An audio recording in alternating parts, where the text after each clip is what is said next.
मैं रुपेश पटेल और आज हम कुछ नेटवर्क मार्केटिंग इंडस्ट्री के बारे में जानेंगे जो आज हमारे आपके चैनल पे हमारे नेटवर्क मार्केटिंग इंडस्ट्री के एक लीडर जो कई दिनों से कई सालों से नेटवर्क मार्केटिंग में एक नया तहलका मचाए हुए हैं। तो आप लोग जानना चाहेंगे और मैं आपको बताऊंगा इनसे मिलके और कुछ ऐसे सवाल होंगे जो आपके करियर में यदि आप इम्प्लीमेंट करेंगे तो ज़रूर ग्रोथ लाएगा। तो please thank you sir. Hello. कैसे हैं आप? मैं बढ़िया हूँ सर। सर अपने बारे में कुछ हमारे कुछ दर्शक जो हैं उनको बताएँगे? ओके। दोस्तों नमस्कार, मैं आपका दोस्त रमेश सोनी और बेसिकली मैं एमपी सतना से हूँ। पिछले लगभग 8 से 10 साल हो गए मुझे नेटवर्क मार्केटिंग करते हुए और कर ही नहीं रहा हूँ, इसको जी भी रहा हूँ क्योंकि बहुत प्यारी इंडस्ट्री है। और शुरुआत में जब मैंने इस इंडस्ट्री में एंटर किया था तो मुझे कुछ इसके बारे में ज़्यादा जानकारी थी नहीं। मैं हर आदमी से इकट्ठा करना चालू किया इसके बारे में। मैंने किताबें पढ़ी, मीटिंग्स में गए, सेमिनार्स में गए, डिफरेंट लोगों की अपनी एक अलग राय थी। आपने एक कहानी सुना होगा, मैं आपको एक कहानी के माध्यम से थोड़ा सा क्लियर करना चाहूँगा कि एक बार क्या होते हैं कि 4 अंधे होते हैं जी, और उन चारों अंधों के पास एक हाथी को ले जाया जाता है। जी, जब वो चारों अंधे हाथी पकड़ते हैं तो वो जब चारों से अलग-अलग पूछा जाता है तो जो पैर पकड़े थे उनसे पूछा गया कि हाथी आपको कैसी लगी? अच्छा, जी, तो उन्होंने बोला कि हाथी जैसे पिलर होता है सेम वैसे पिलर जैसे। जो सूंड पकड़े थे तो उन्हें उनसे पूछा गया कि आपको हाथी कैसे लगी? तो उन्होंने बताया कि मुझे बस पाइप जैसी लगी। जिन्होंने कान पकड़ा उनसे पूछा गया कि आपको हाथी कैसी लगी? तो उन्होंने बताया कि बस वही सूपा जैसे। और जिन्होंने पेट पकड़ा उन्होंने बोला कि जैसे दीवाल होती है सेम वैसे ही हाथी थी।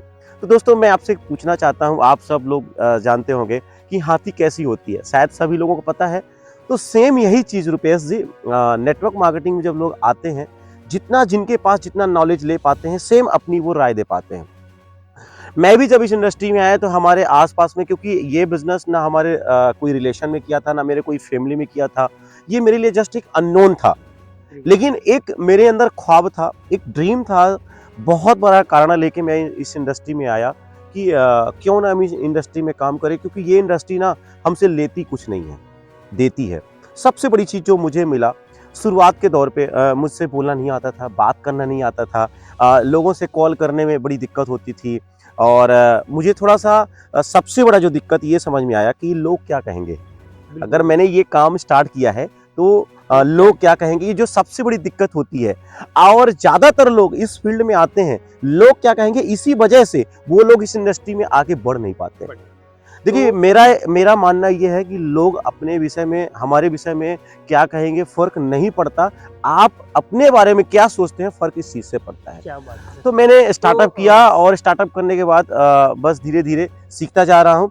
और कहते हैं कि आप लगातार शिष्य बने रहिए, स्टूडेंट बने रहिए। आज भी मैं नेटवर्क मार्केटिंग का एक अच्छा स्टूडेंट हूँ और सीखता जा रहा हूँ आगे, और धीरे-धीरे ग्रोथ होती जा रही है।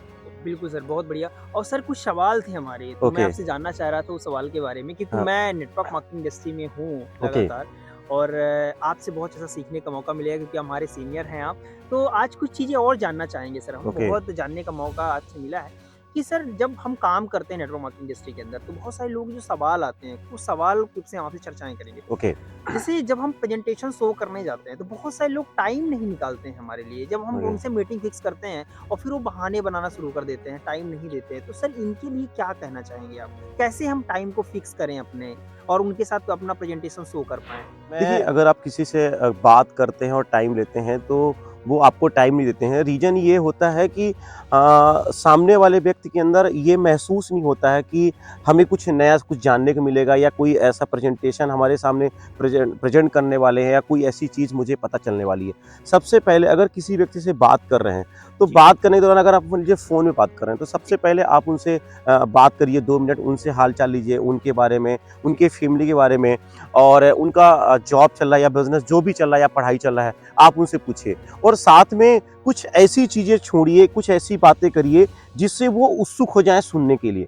अगर उन्हें उत्सुकता नहीं होगी कुछ नया जानने को, तो वो हमें टाइम नहीं देंगे, राइट, है ना? तो हमें क्या करना है, टाइम को उनके साथ थोड़ा-सा बातचीत करके, रिलेशन बिल्ड करके और टाइम लेना है और कुछ ऐसी बातें करना है ताकि वो खुद उत्सुक हो जाए मिलने के लिए। Right sir. सर यहाँ बात एक और चीज़ हमारे दिमाग में सवाल आता था ओके, कि जब हमारा प्रेजेंटेशन हो जाता है और हम प्लान भी शो कर देते हैं और हमको टाइम भी दे दिया उन्होंने, प्रेजेंटेशन कंप्लीट हो गया। ओके, उसके बाद जब बात आती है पेमेंट की, ओके, सबसे बड़ी चीज़ें होती है पेमेंट की सर। ओके, तो लोग पेमेंट के लिए पोस्टपोन कर देते हैं या फिर बोल देते हैं चलिए हम सोच के बताएँगे। तो हम कैसे तुरंत उनकी क्लोजिंग करा पाएँ, तुरंत उनसे पेमेंट निकलवा पाएँ? ऐसा ओके, क्या हम बताएँ सर, तो उससे पेमेंट निकल आ पाए जिससे हमारी जो मेहनत है वो एक सही सक्सेस पे कन्वर्ट हो जाए?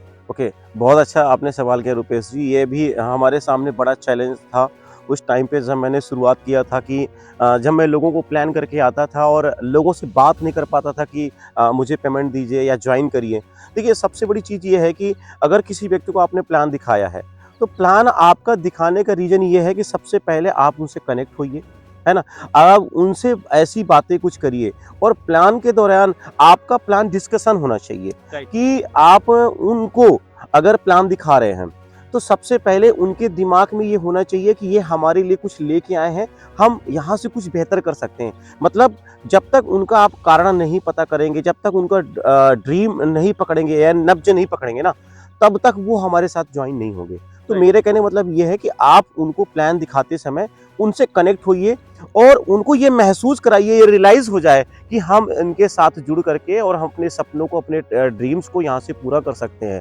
अगर आप उनका ड्रीम डिफाइन नहीं कर पा रहे हैं, क्लियर नहीं कर पा रहे हैं ना, उन्हें अगर ये महसूस नहीं होगा कि हम यहाँ से जुड़ करके आगे बढ़ सकते हैं, तो वो पेमेंट नहीं देंगे।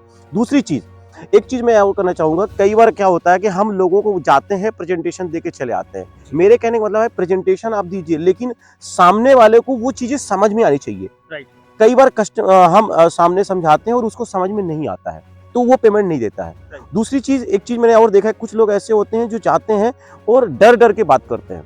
तो मेरे कहने का मतलब ये है कि अगर आप प्लान कर रहे हैं, तो आप ना उनसे खुले बात में बात करिए, यानी कॉन्फिडेंस के साथ बात करिए। उन्हें ये महसूस हो जाए, उन्हें ये लग जाए कि हम इनके साथ जुड़ करके हम अपने सपनों को पूरा कर सकते हैं। तो डेफ़िनेटली वो आपको पेमेंट देंगे और आपके साथ काम भी करेंगे। राइट।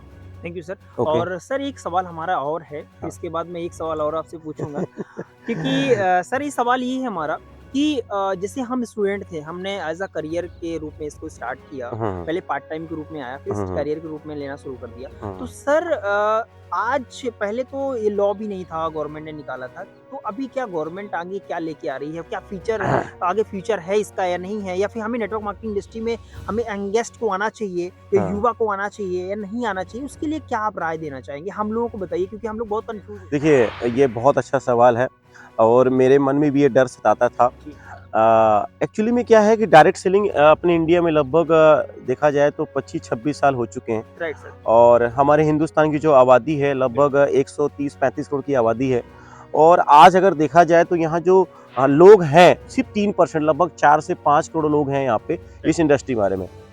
पहली बात ये कि जो पढ़े लिखे लोग हैं ना, वो ये देखते हैं कि हम अगर यहाँ पे अपना टाइम आज इन्वेस्ट कर रहे हैं तो कल हमको रिटर्न मिलने क्या वाला है। राइट, दूसरी चीज़, गवर्नमेंट की अभी नज़र नहीं थी इस इंडस्ट्री के बारे में, लेकिन मैं आपको बता दूँ कुछ ऐसी संस्थाएँ हैं जो आज गवर्नमेंट को मजबूर कर दी हैं लॉ लाने के लिए। 9 सितंबर 2016 को हमारा पहला कंज्यूमर अफेयर्स का जो गाइडलाइन आया था और अभी आपने सुना होगा पिछले दिसंबर में हमारे पास एक लॉ भी आ गया, राइट। यानी इसको एक लीगल दर्जा मिल गया। जी, पहले लोग सोचते थे कि हम काम तो कर रहे हैं यार, लेकिन लोग ना अपने प्रोफेशन को बताने में शर्माते थे। राइट, कई लोग तो ऐसे थे कि जैसे पूछते थे आप क्या कर रहे हैं, तो लोग बोलते थे नहीं मेरा बिजनेस है, लेकिन लोग खुल के नहीं कह पाते थे कि मैं नेटवर्क मार्केटिंग इंडस्ट्री में हूँ और यहाँ पे हम अपना कैरियर बना रहे हैं। तो अब तो डरने की जरूरत नहीं है। और रही बात यूथ को, तो यूथ को अपना यहाँ पे टाइम देना चाहिए, क्योंकि देखिए हम सबके अंदर एक अच्छी स्किल है और वो अच्छी स्किल को चाहिए एक अच्छा प्लेटफॉर्म। ये प्लेटफ़ॉर्म और एक बेस्ट है। हाँ, नेटवर्क मार्केटिंग ये बहुत अच्छा एक माध्यम बन सकता है अपने आप को प्रूव करने के लिए। बिल्कुल, क्योंकि मैंने देखा है कि आज बहुत सारे ऐसे लोग हैं जिनका सपना था बिजनेस करने के लिए, लेकिन उनके पास पैसे नहीं थे। तो आज यहाँ पे वो लोग अपना काम करके, यहाँ पे कोई पैसा लगता नहीं, कोई इन्वेस्टमेंट है नहीं, ना कोई रिस्क है। सबसे बड़ा रिस्क यही होता है, रिस्क ना लेना। तो मेरा मानना ये है कि युवा को यहाँ पे आना चाहिए और अपने पेरेंट्स से उनको खुल के बात करनी चाहिए, बिल्कुल। क्योंकि आज यहाँ पे बहुत सारे लोग ऐसे हैं, हर कंपनी में सक्सेस हैं, मैं भी अपने पेरेंट्स से खुल के बात किया था। अगर आप खुल के बात नहीं करेंगे तो वो आपको यहाँ पे मोरल सपोर्ट जो है आपका नहीं कर पाएंगे और आप आगे नहीं बढ़ पाएंगे। तो मेरा कहने मतलब ये है कि आप अपने जाइए, अपने फैमिली के साथ, अपने पेरेंट्स के साथ बैठिए और डिस्कस करिए, और आप पूरी ईमानदारी के साथ एक ड्रीम लेके आइए। क्योंकि मैंने देखा है कि बहुत सारे लोग यहाँ पे ज्वाइन कर लेते हैं लेकिन उनको कोई कारण नहीं होता।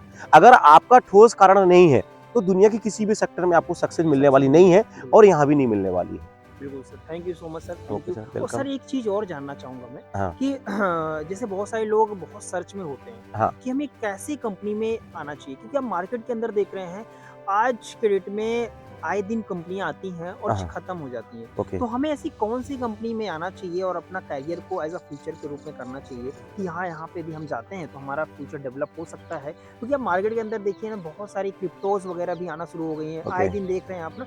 तो ये भी हम लोग देखते हैं काम कर रहे हैं तो, कि बहुत सारे लोग आते हैं और वहाँ पे खत्म हो जाते हैं। तो हमें ऐसी कौन सी कंपनी में जानी चाहिए, कैसी कंपनी में हमें सर्वाइव करना चाहिए, बिल्कुल, एंटर करना बहुत चाहिए? बहुत अच्छा सवाल जो सबसे टिपिकल होता है।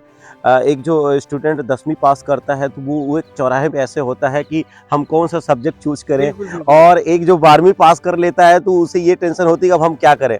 तो सेम यही चीज़ें हैं यहाँ पे। थोड़ा-सा एक उदाहरण के माध्यम से समझाना चाहेंगे रुपेश जी। मैं आज आप देखे होंगे कि उत्तराखंड तपोभूमि जहाँ बिल्कुल, पे बिल्कुल। लोग जाते हैं वहाँ बिल्कुल। पे लोग क्या करते हैं वहाँ पे अपना एक अच्छा प्लेस है, प्लेस वहाँ है। पे घूमने का अच्छा मौका, बहुत सारे अच्छा आपको वहाँ पे साधु मिल जाएँगे, साधु मिल जो जाएँगे। अपने तपस्या में लीन लीन है, है बिल्कुल ना? सर। मैं आपसे पूछता हूँ कि जो साधु वहाँ पे गया है, जी, तपस्या लीन है अपने, जी, जी। तो उसे क्या ये सोचता है यार कि मैं अकेला वहाँ पे जा रहा हूँ, वहाँ पे तपस्या कर रहा हूँ, बहुत सारे लोग नहीं आ रहे हैं, तो क्या वो अपना तपस्या छोड़ देता है? नहीं, वो तो लगा रहता है वो अपनी अपना लगा रहता तपस्या है में, ना? बिल्कुल। सेम वही चीज़ें हैं, आप जब इस काम को स्टार्ट करेंगे तो बहुत सारे लोग इस चीज़ को एक्सेप्ट नहीं करेंगे, राइट, क्योंकि चीज़ें सबको समझ में आने वाली नहीं है। राइट। तो मेरे कहने का मतलब ये है कि आप अगर किसी कंपनी में जा रहे हैं तो आप ये मत सोचिए कि आपके दोस्त आ रहे हैं, आपके फैमिली मेंबर या आपके रिलेटिव सपोर्ट नहीं कर रहे हैं, कोई बात नहीं। मैं ये चीज़ देखा हूँ और सब लोग जानते हैं कि जब आप कामयाब होंगे, जब आप सक्सेस होंगे, तब आपके साथ बहुत सारे लोग होते हैं। तो सीधा सा है कि हमें अगर किसी कंपनी में चुनाव कर रहे हैं तो चुनाव करने से पहले मैं आपसे ये पूछूंगा कि आप इस इंडस्ट्री में आ रहे हैं तो आपके पास एक ठोस कारण होना चाहिए, राइट, और वो कारण ये देखना चाहिए क्या वो यहाँ से फुलफिल हो सकता है। कंपनी चुनाव करने से पहले सबसे पहले एक अच्छा लीडर पकड़िए। जी, कहते हैं ना, गुड लीडर क्रिएट लीडर और बैड लीडर क्रिएट फॉलोवर। एक बिल्कुल अच्छा लीडर ही आपको एक अच्छा लीडर बना बना सकता है, सकता है। और एक जो खराब लीडर होता है सिर्फ और सिर्फ अपना फॉलोवर बनाएगा। Right, right. तो सबसे पहले आप एक अच्छा लीडर पकड़िए। लीडर के साथ साथ हमें एक ऐसी कंपनी में आना चाहिए जहाँ पे प्रोडक्ट हर तरह के होना चाहिए, जो सबके यूज़ के होने चाहिए, क्योंकि एक आम आदमी के घरों में जो प्रोडक्ट्स लगते हैं अगर वो प्रोडक्ट्स हैं तो हम यहाँ पे काम कर सकते हैं। आज मैं थोड़ा सा एग्जांपल देना चाहूँगा, जैसे आपने देखा पतंजलि, बाबा रामदेव जी जो हैं, राइट, योग के माध्यम से अपना पतंजलि बनाया 2, 3, 4 में, और आज देखा जाए गूगल कर लीजिए कि लगभग उनका जो टर्नओवर है लगभग 30,000 करोड़ का टर्नओवर हो चुका, क्योंकि राइट, उन्होंने एफएमसीजी में काम किया। एफएमसीजी आज अगर हम बात करें तो हिंदुस्तान में 90 लाख करोड़ का टर्नओवर है, ठीक है? राइट, और अगर इस सेक्टर में हम काम करते हैं और प्रोडक्ट ऐसा होना चाहिए जो वैल्यू फॉर मनी होना चाहिए, कंपनी की प्रोफाइल अच्छी होनी चाहिए, प्रोडक्ट अच्छे होने चाहिए। तीसरी चीज, कंपनी का जो प्लान है ना, easy understand and easy approach, यानी आप खुद पहले समझ सके और लोगों को आसानी से समझा सके। इसके अलावा जो चौथा जो सबसे इंपॉर्टेंट चीज है, प्रोडक्ट का जो ट्रेनिंग है वो कंपनी द्वारा निर्धारित होना चाहिए। कंपनी के जो R&D डॉक्टर्स होते हैं, जो भी हमारे वेलनेस के प्रोडक्ट्स होते हैं, जो भी प्रोडक्ट्स होते हैं, वो प्रॉपर कंपनी द्वारा ट्रेनिंग होनी चाहिए। जो सबसे इंपॉर्टेंट पार्ट्स है कि नेटवर्क मार्केटिंग में सर्विस अच्छी होनी चाहिए। आपको पे आउट बना तो ऐसा नहीं है कि पे आउट आपको मांगना पड़े, आपका पे आउट टाइम टू टाइम आना चाहिए, और कंपनी का जो प्रोडक्ट की डिलीवरी सिस्टम है, जो ट्रांसपोर्टिंग है, वो प्रॉपर सही होना चाहिए। अगर कुछ ये फैक्टर आपका मैच करता है तो आप यहाँ पे काम कर सकते हैं। और एक चीज़ और कहना चाहूँगा कि जो कंपनी के MD होते हैं, उनके पास इस फील्ड की जानकारी भी होनी चाहिए और उनका लॉन्ग विजन भी होना चाहिए।